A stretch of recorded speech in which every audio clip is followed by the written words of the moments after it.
Hello, everyone, and welcome to this week's episode of This Could Get Weird. I am Adam Stone. Adam Blocher is in Texas right now, getting settled in and all that good stuff. This week I'm going to change it up. In the past, we've had guests on to interview, and, only one, but technically, that's a guest. A guest is a guest. But Adam B., he's not here. I'm still trying to figure out how to record over the web so we can do it through Skype or some other thing that doesn't cost me an astronomical lot of money, so bear with us. We're going to work on that. But so change it up this week. This week I'm going to have on a friend of mine, my boss from a paranormal group that I joined back in July. So far, it's been pretty cool because before then, I was pretty much, like every other weekend ghost hunter. I did everything based off of TV and bought all the cool gadgets they were using and thought I knew what I was doing.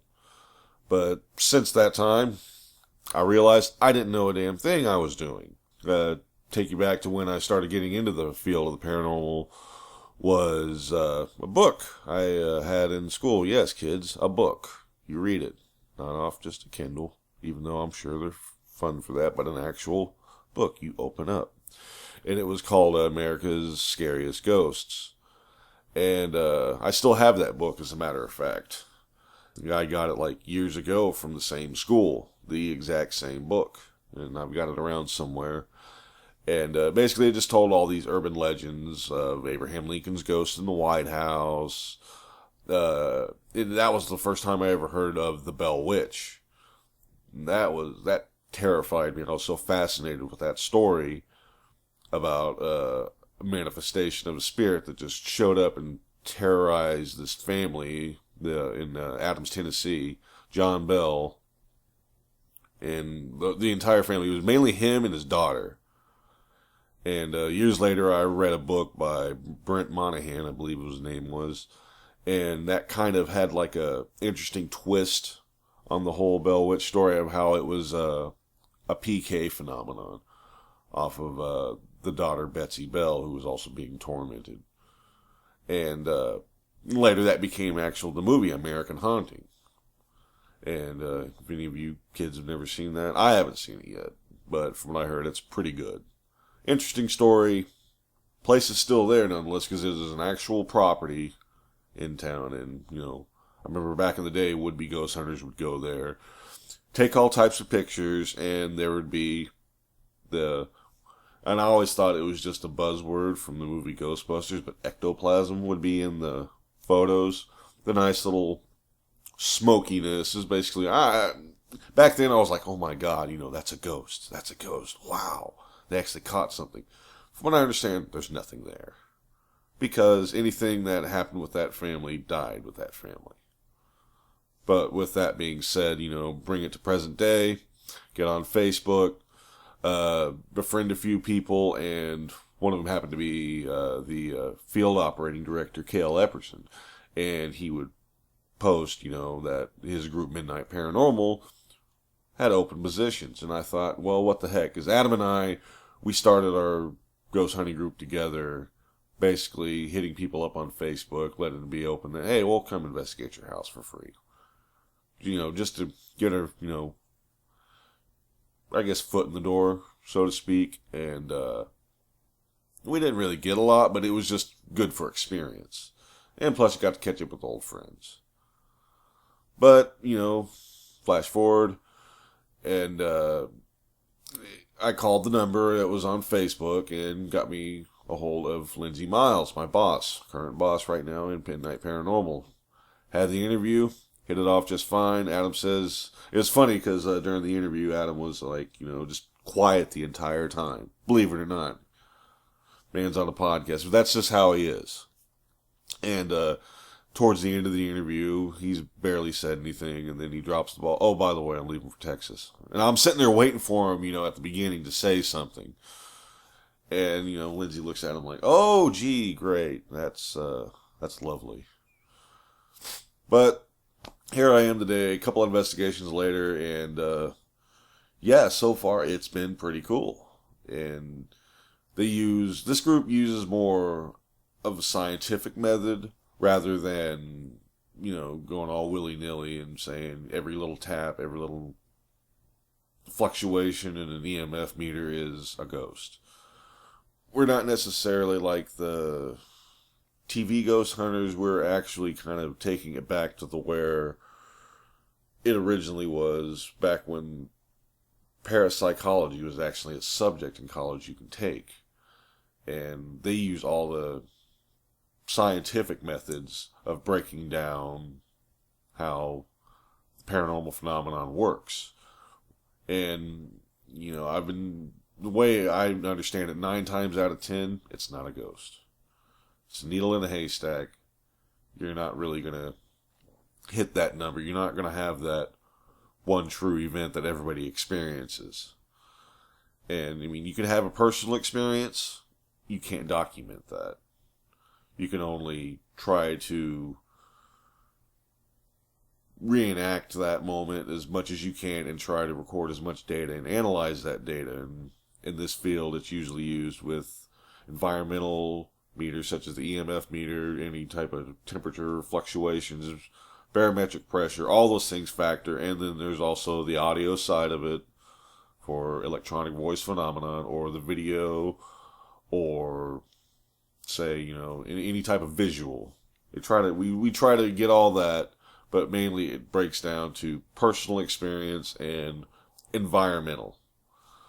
So, I'm going to introduce my guest, Lindsey Miles, this week.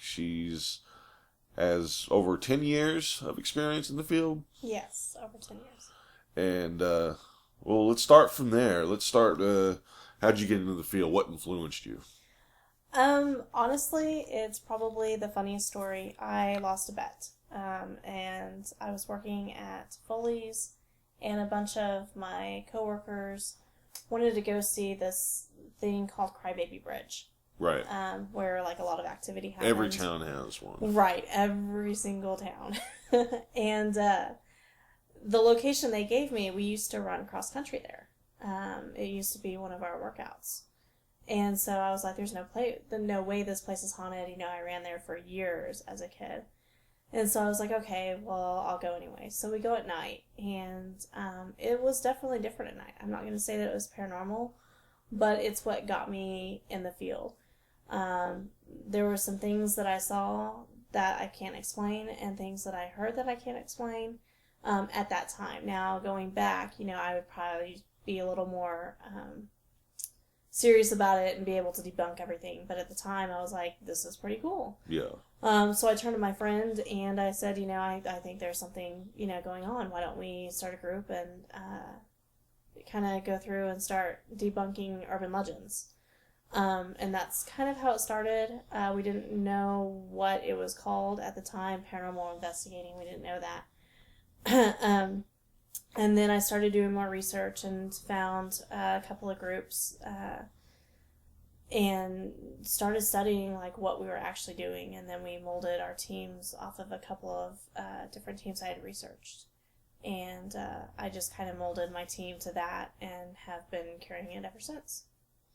No, this is back in the day when before Facebook, in the, I want to say the MySpace days, wasn't it? This is MySpace days, yes. Wow. Even before Google was really popping, it was, right. You were doing the Yahoo search engines, and it Alta was, Vista. It was very hard. Lots of phone calls, lots of questioning. And I got turned down a lot because of my age. I was only 20 at the time. Really? And a lot of people did not believe that I should be doing the field. One, especially as a leader, for being female, and two, because of my age. It was unheard of. Normally, people don't get into this field until their late 30s, early 40s, after they've already settled down.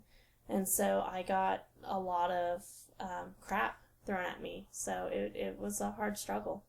That's interesting, because how do you expect to, learn in a field if you're not introduced even as a trainee or somebody that's, learning? How would they, they weren't necessarily doctors themselves. They were just, were they doctors or? No, they were all, Well, most of who I got my training from are now considered, some of them are the godfathers of paranormal. I questioned them a lot, researched them a lot.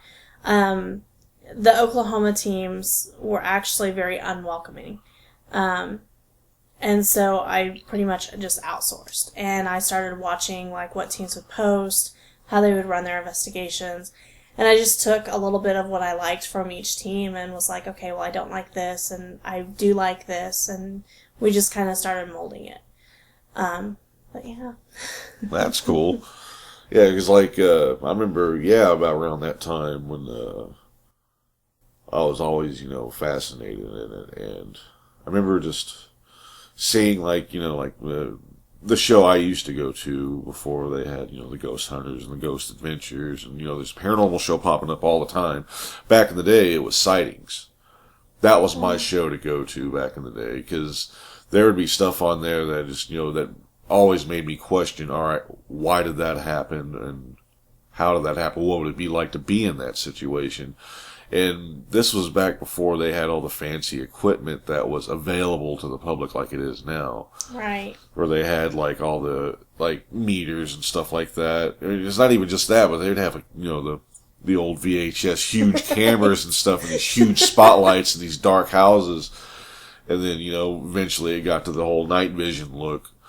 But, it always fascinated me how they got to that point to where, they experienced this and they would talk about this and, a scratch would show up on somebody. That just blow my mind.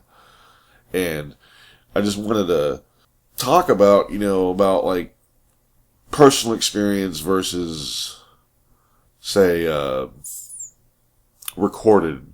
recorded. How can you differentiate between the two, and how, you can only say like a personal experience happened, but recorded data. Which one do you warrant more in the field? We always warrant more of the recorded just because it is a little hardcore evidence. We are trying in leaps and bounds to get our studies to be as scientific as possible, so hopefully scientists will start saying, yes, this is how, you can catch a ghost, and yes, this is a professional field. It took years and years, but finally, I think it was 5 or 6 years ago, maybe 7, when scientists actually said recording EVPs, which is electronic voice phenomenon, was the most scientific way to capturing a disembodied voice. Right. And that was like the biggest hurrah for the field that we could possibly get. So now it's just trying to, have more of that hardcore evidence. Right. In our reports that we give to clients, we do have both. We have our personal experiences, and then we have the actual hardcore evidence, if any. And on the personal experiences, we don't account if just one person has that experience. It has to be 2 or more having that same experience. Okay. And how we do that is if someone says, hey, I saw this, did you? The other person's like, oh yeah, did it look like? And we'll stop them, pull them aside, and say, okay, you describe it, and then you describe it. Yeah. And if they describe the same thing, then they both saw something. If they didn't, then, we just chop it up to, oh, that's really cool, let's go back and try to find it again. Right, right. Do you prefer the term ghost hunting or paranormal investigation? Neither. Neither. I actually prefer paranormal researcher, because that's what we're doing. We're researching. We're trying to study as much as we can and use what we're studying in the field to try to research what we're looking at. We can't even deem what we're trying to find as actually a ghost or an apparition or a residual account of someone. Or there's even theories out there of different planes and different grids. And I guess there's a really big theory going on right now about the grid system, where it could be you on another grid crossing over, and you can see that. So it's kind of where both of the grids kind of mesh for a split second, and then it goes back to where you're just on this grid. That goes into like the plane theory, right? Right. It does. And so, are we experiencing that? Is there another whole different, plane out there that we're kind of just, the timelines just lapse over and that's what we get that split second? So it's definitely research. That's what we're doing. Now, we just talked about the plane theory. What are some of the other theories that are out there right now that most paranormal researchers like to use? And right now, we're really excited about the plane and the grid theory. Those are about the top two that we've got. We're also researching thermodynamics and just the laws of physics, trying to figure out what we're actually looking at. Are we looking at, if there's a dead body and since energy can neither be created nor destroyed, yeah. What is this? And, is it the full amount or where did the rest of the energy go? And, is it actually energy of someone that had died? So that's another big theory that we're looking into. Yeah, among the theories, I've heard one that really, I think, might hold ground is the stone tape theory, which basically it was proposed in like the 70s, and it speculates that inanimate materials can absorb some of the energy from living beings, and it also speculates that it's like a recording onto an environment, or it depends. Like limestone is possibility a huge conductor and can absorb that energy. And it explains why like a lot of locations like the Stanley in Estes Park is a possibility that there might be so much residual energy there, and it's just amplified by the lime and the quartz in the mountain. Right. And do you think that holds water? I think it does. I think all of the theories hold a little bit of water. Otherwise, because they're pretty much all the same theories, just trying to figure out where it's going and repeating itself, So I think it does hold a lot of water. But that also, if that theory is true, that means we're not actually hunting ghosts. We're hunting just residual It's hunting energy. Ourselves, basically. Yeah. So. Because radio show. So we're out of the business. Yeah, I know, right? I don't like that theory. No. We don't want that necessarily. It would be interesting, but at the same time, yeah, it kind of puts us out in the open, and we're starting from square one from basic scientific method. But yeah, I've like for radio show I listen to, Darkness Radio. They talk about how a friend of theirs had taken his life, and he had a routine every night before going to bed, which was he had like one leg. So everybody would hear the same thing every night. His routine was he would get up from the TV and they'd hear the shuffling of his foot, one foot, and then the dragging of the leg, going to the kitchen, getting something to drink, and then properly going to bed and stuff like that. And after he died, they had heard that on certain parts of the night around that same time every night. And that goes back to, just having, the theory if the walls could talk. That's pretty much what's happening is the residual evidence of him doing the same thing over and over. It's just a ripple. It's repetitive. It's going to be that way. It's like his energy is stuck there. Yeah, it's just like in that one same pattern over and over again, like on a tape or whatnot. Right, like in a loop, yeah. That's interesting. Lost my questions. There we go. What has been like that one experience that stood out to you that made you think, oh my God, there is more to this than I'm really thinking? That would probably be one of my first cases. It was something that has always stuck with me. and has actually made me stronger in the field as a leader. We were at an old abandoned school, and the school was actually, well, it wasn't really a school. It was shaped to be a school, but we found, like, medical records and all kinds of other weird stuff, and it explained why there was different types of, like, there was beds there, and washers and dryers, and wow, medical stuff. Yeah. The things you find. Right. And so when we went there, we had always, like, we found this via other groups in Oklahoma. And we'd always been there, and everyone reported something different. Either, like, a little boy, a little girl, an older person. And there was no actual deaths there reported. But when we went a couple of times, we found some different symbols, like kids were playing around, and so that's when we came up with the theory that it was man-created, meaning somebody believed so hard or did something to kind of create this anomaly, and that's why it was ever-changing. And for me, it was a little girl. And we would go and we'd play hide-and-seek, and you could always, like, see her, you know, crossing to the different rooms down the hallway. And this particular night, we all get into the building, and there's a board that you pull across so that you don't you have anyone come in after you. And right. I pulled it, and all of a sudden it got, like, really quiet. No crickets, no winds, no nothing. And I take a look at my friend, and I was like, we need to get out, regroup, you know, then decide if we want to come back in. Something just didn't feel right. And we normally listen to our instincts, so we're like, okay, let's go. Well, you see this shadow, you know, in the hallway, and I'm like, okay, you know, she's there, you know, okay, great.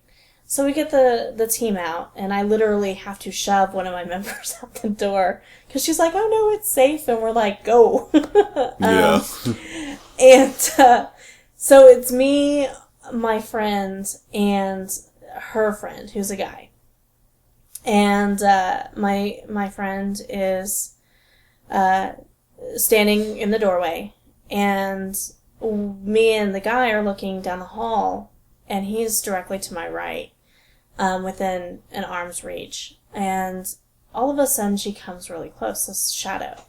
And we're like, okay, you know, as long as she doesn't cross into the doorway, we're good. And then you see her kind of come in, and she's doing that, I guess it's really famous on the Grudge, that weird, like, jittery movement. Yeah. And she's dragging her legs, which is one reason why I don't watch scary movies. It brings back the mental image, and it just scares me. Was she laying on the ground, or was she standing? She was crawling. Oh, wow. She was crawling on the ground. And I just happened to, like, see her come, and the guy friend pulled me into his arms. And as I looked down, because it happened so quick, he, like, spun me. I happened to look down, and right where I was standing, she had crawled. So like if he had, yeah. Oh, wow. If he hadn't had moved me, she would have gone right through me. And I look down, and I see she has a headband on that has little bitty flowers. She's got dark, long hair. She's dragging her legs for some reason. She's not able to use them. And she's got a dark red dress with little pink flowers on it. Kept it to myself. The next day I called a friend of mine in the field, and I was like, hey, you know, this is what happened. I'm not sure if I want to do this anymore. You know, if I'm scared, how can I lead a team? And he was like, you know, come out and do an investigation, and, you know, with the guys, and, you know, we'll help you get over this. And I was like, all right. So I had finally, like, over the years, convinced myself that this did not happen. Didn't really talk about it. You know, my friend who was with me, she knew that what had happened, so she kind of kept it quiet and had told everyone on the teams that I had been with that, you know, this is what happened. But I didn't know until later she was doing this, which is why all the teams were like, oh, let's go there. And I was like, no, let's not. But then all of a sudden we're in this interview, and I'm like, okay, I've convinced myself it's not real. Let's go ahead and describe it. And so I tell the story, and she looks at me, and she goes, that's exactly how he described her.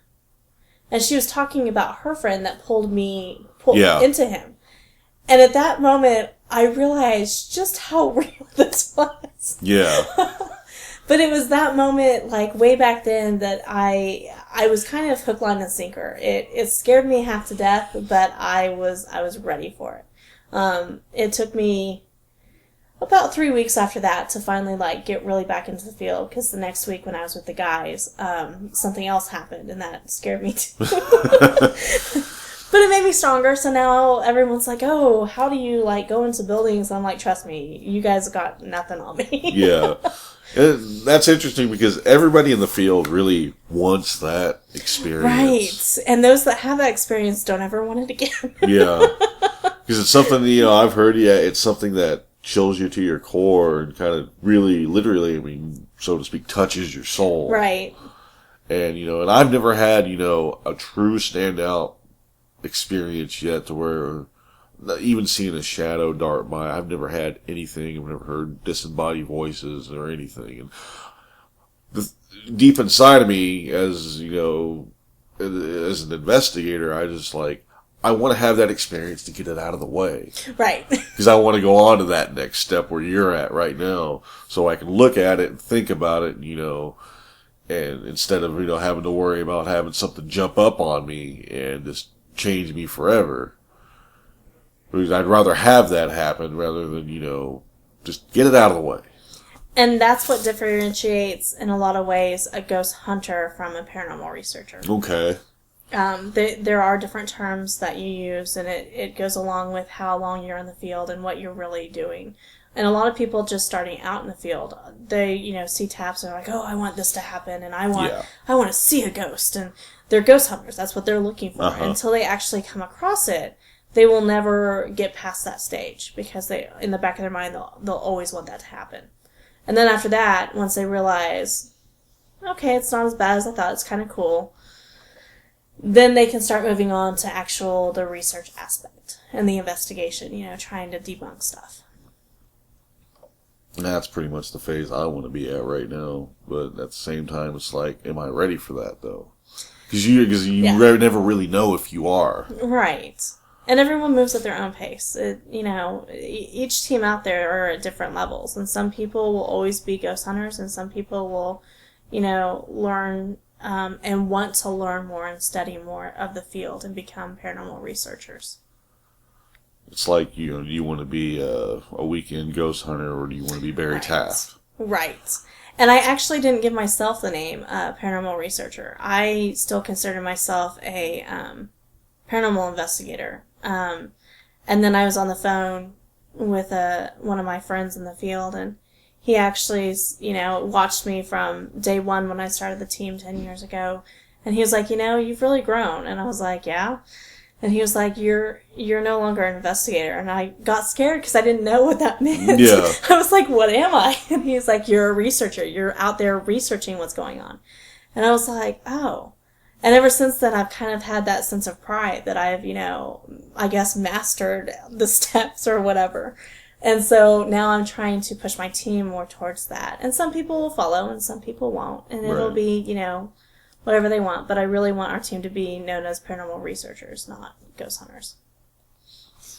And with that being said, like, a moment like that happens, I've heard that your third eye is opened up, so to speak, quote unquote. And right. You become more aware of anything within, say, those, whether you want to call it, a ghost or other dimensions. Right.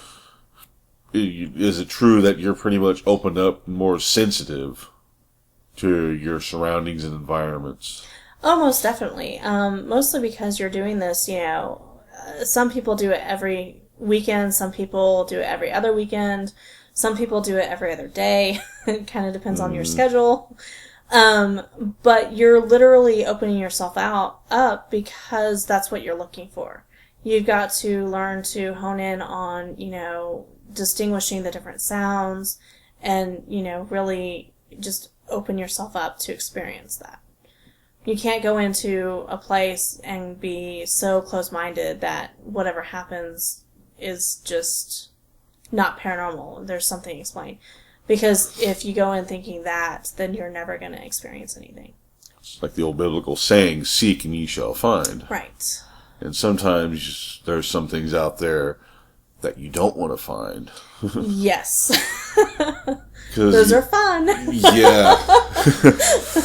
Well, that brings me to, like say somebody runs across an actual situation where it becomes nasty. Whether there's, just a very pissed off, angry, mean entity, and then there's the one that, I'm sure people say they want to come across, but I don't think you really want to. I personally don't want to come across the D word, the demonic situation. How do you truly differentiate between the two? Major reasons. Demonic anomalies, there are specific signs and smells that are affiliated with demonic that you can tell right away, this is not your normal, angry ghost. This is something that is unnatural and not okay. And then the just pissed off ghost is more of pretty much what everybody calls a ghost. Right now, we're finding in the field that more and more people with the movies coming out and stuff, they're like, oh, I have a ghost, it's demonic. And you go in and it's really, dust, or it's really, an upset little child that is lost and needs to, move on. Yeah. It's not, it's just more of a hassle to these people. And so all they think is demonic because they see, exorcism and they see poltergeist and stuff like that. Yeah. And the Conjuring. So they automatically assume that. But demonic is definitely a whole different ballgame, and you can definitely walk into a house and know the difference. Demonic cases are also very, very few and far between. An actual true demonic case. There might be, out of 100 cases, there might be one. Might be one. Right.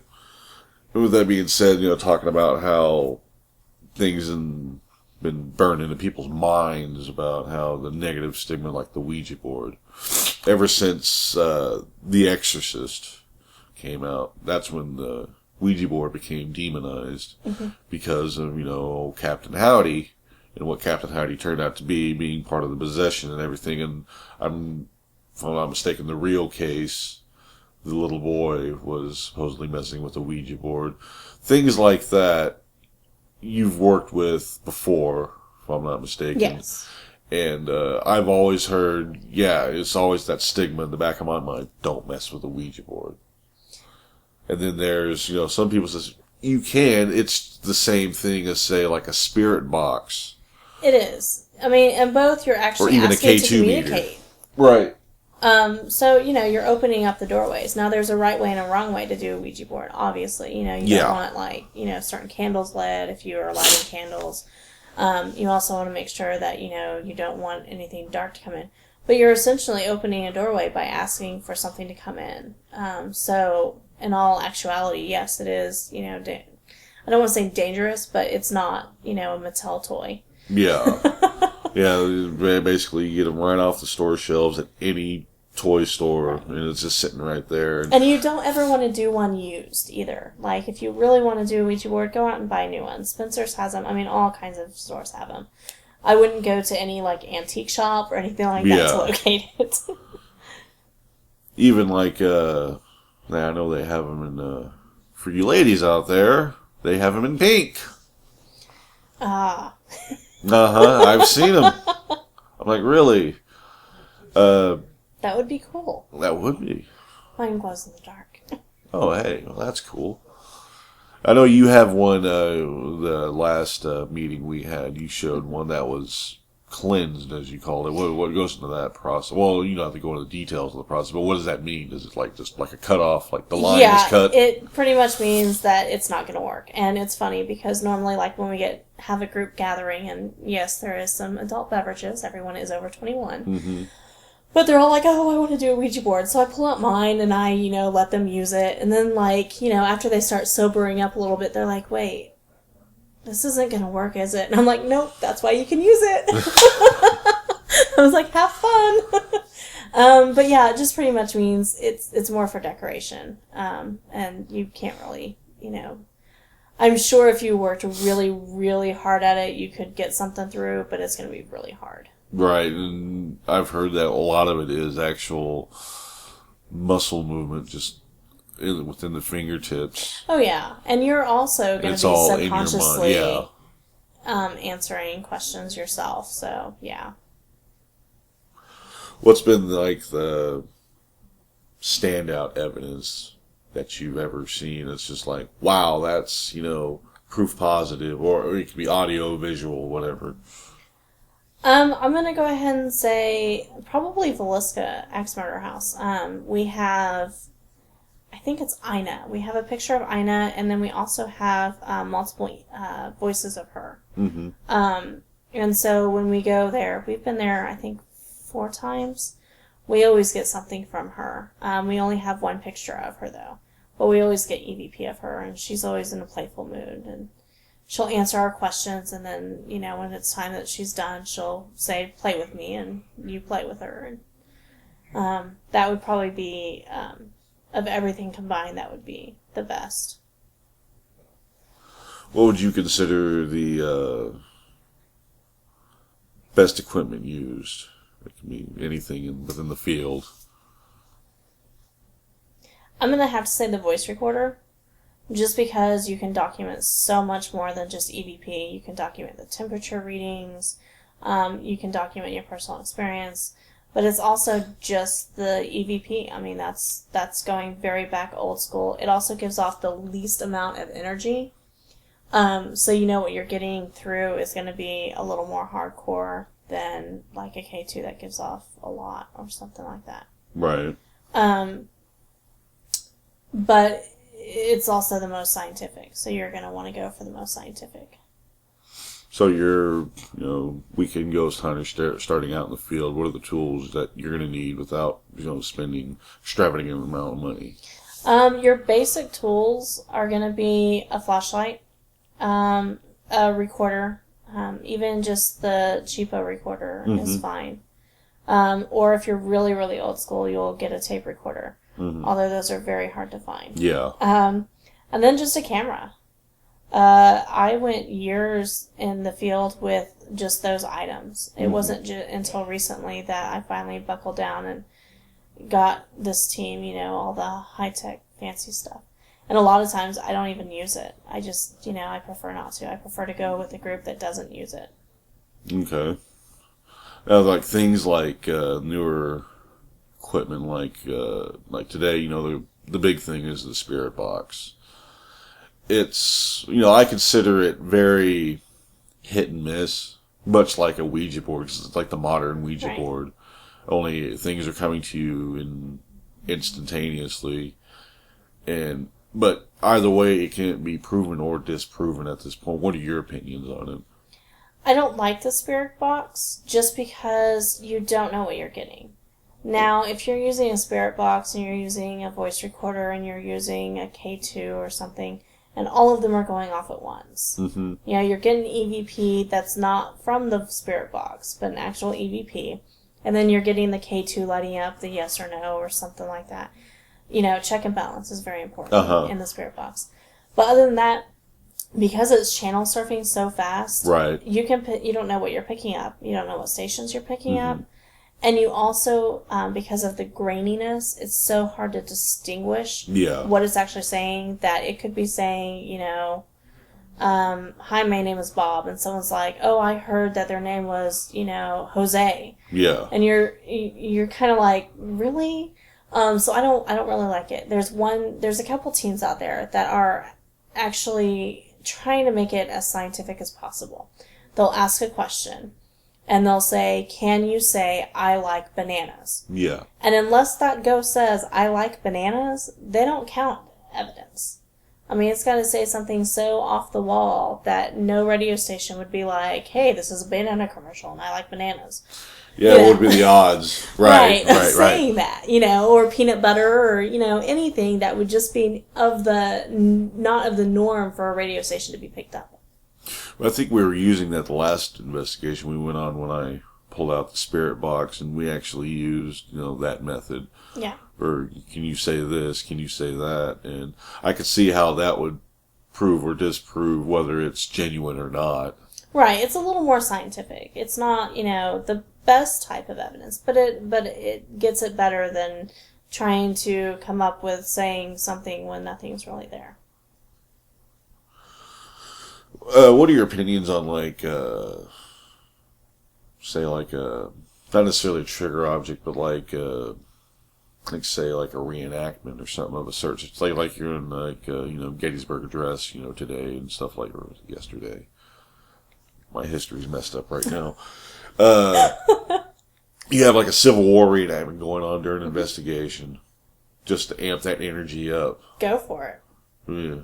Have you ever had an experience where that's worked really well, or something like that?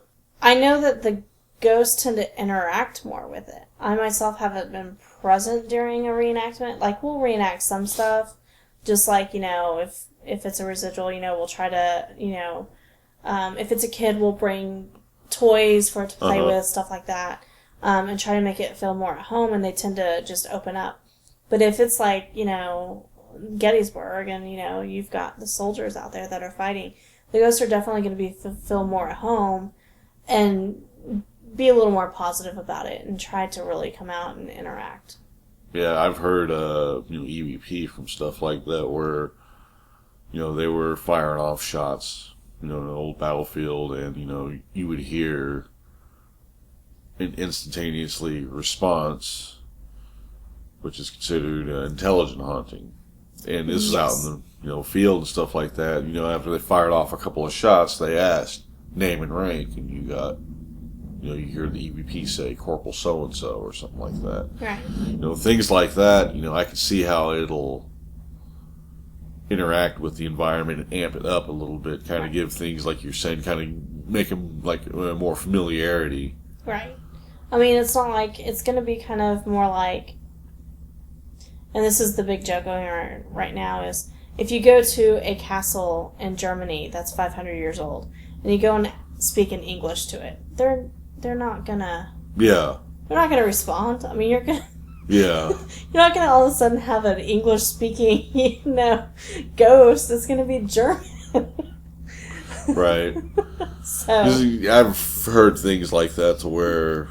Yeah, you go to, say, a German castle or something, or go to Transylvania or some cool place like that, and then, you're speaking English, and, I didn't get anything. Gee, I wonder why. Right, it's because they didn't understand you. Yeah. And we actually have one in El Reno that there was a German guy, and he was a ghost, and we would never get response from him. We would see him, shadow-wise, right, but we would never get a response. And finally, we were on a tour, and this German couple came, and they were like, well, let's try German. And, I mean, we got the best EVP. He was talkative. Wow. But until then, he never said anything. No one could interact with him, and it was because he didn't understand us. So, it's pretty cool. Yeah, that's what I don't get. I hear some evidence, they're all like, yeah, we were, here in Mexico, and we're over here speaking plain English. We got a response in English. What'd you get? Hello. International word. Right. Everybody, including their mom from Timbuktu to... would know hello. Thank yeah. Goodness. It's like, oh, well. So, to conclude this, where do you think the field should be, or where do you hope it'll be in 5-10 years from now? More professional, still around, and more credible than what we are now. Right. Because, a lot of scientists, tend to look away, say it's all pseudoscience. Yeah. That word is thrown around a lot. Well, people don't realize the amount of time that investigators spend, especially homeowners. They're like, oh, drop everything, come to my house, and, why don't you have my report back the next day? Well, we have so many cases. Yeah, that's a lot of data to go through. It is. Because a lot of people don't understand what you see on, TV per se, of, maybe 2 or 3 minute edited piece of them going over evidence. That takes so look many at this. hours. Look at yeah. Holy cow. Because it gets tiresome. You can fall asleep I've fallen asleep plenty of times going over video and Yeah. audio, especially audio, Oh, yeah. just hearing hissing constantly for, 2 or 3 hours just to hear, that one little blurb of somebody talking, or even a tap or a footstep when nobody's in the area. Just hearing that hiss for so long, you guaranteed to pass out. I don't care how much sleep you got. Yep. It can be boring. So definitely more respect, more credible. More respect. Yeah. I would hope that, like you said, because I consider what we do right now as on the verge from pseudoscience to an actual science, because there's just so much happening within the field. But we still have, a lot to prove before we reach that next step, because, part of the scientific method states, when you have your conclusion, be credible. Right. And, unfortunately, with all these teams that pop up, it takes a long every day. Yeah. And you've got, the people that, standing around in the dark, listening to every little tap, or supposedly maybe hearing a voice, or think, oh, I captured something. No, you probably got radio interference. Right. And that can be explained away. And that's why this field is considered pseudoscience. I like to think of it also as you have, like, people out on the safari every day, just watching this herd of lions or buffalo or something like that. Just watching them every day. Now, to them, that's super exciting. Ghost hunting, real ghost hunting, or paranormal research, whatever, what have you, you're sitting in the dark, really quiet, constantly. And, it could be exciting, it could be boring. It's more boring than exciting. Yeah. I mean, there's like one case out of 100 that you're like, oh my gosh, this is awesome. But otherwise, it's just sitting for 9 hours talking to air. Yeah. And watching paint dry is funner. That's the joke around. Or grass grow. One of those two things is definitely funner than what we do. But someone's got to do it. And we can end on that note. For any of you want to be, would be paranormal researcher, ghost hunter, it's fun to do, but be careful, because you could get hurt in a lot of these abandoned locations. You can also get arrested. That's another thing, is interact with your police department. Yes. Do that, and that way you're not in the damn slammer for a weekend. Because if you don't do that, you're going to wind up eating cold oatmeal every morning for the next few days. Be safe about it. Be smart about it. Don't be like, some of these other teams I've heard about, like case in Florida that happened earlier this year, where a team of, I would say they were like 18, 19 years old, did a house investigation, and they're in there maybe an hour or so, and one of them, a quote-unquote demonologist, he's probably about 18, said something about demonic. And the daughter, unfortunately, thought she was possessed. Oh gosh, I bet that made that interesting. And wound up setting herself on fire. So be careful out there, folks. Just know what you're doing. It's okay to have fun with it, but because in all honesty, I don't think it's really ghosts that scare me. It's people that scare me. Because people can be horrid. And we live in a world right now where, people are just downright jacked up. And if I'm a ghost, I'm not going to want to interact with a bunch of people that are, mean-spirited and acting like jackasses. And, leave all the confrontation and all that at home. Don't go out there and try to elicit, a reaction, having be confrontational with some spirit. I demand you come out in that crap. Don't leave that at home. Remember, they're people too. They were once living just like you. Show a little respect. And any final words from notes of wisdom? Just be safe and have fun. Ask questions. Always be intuitive and question everything. Words of wisdom from Lindsey Miles of Midnight Paranormal, lead investigator. And thank you very much for listening this week, folks. And until next time, for Adam Blocher, I'm Adam Stone. I'm Lindsey. And stay weird, everyone.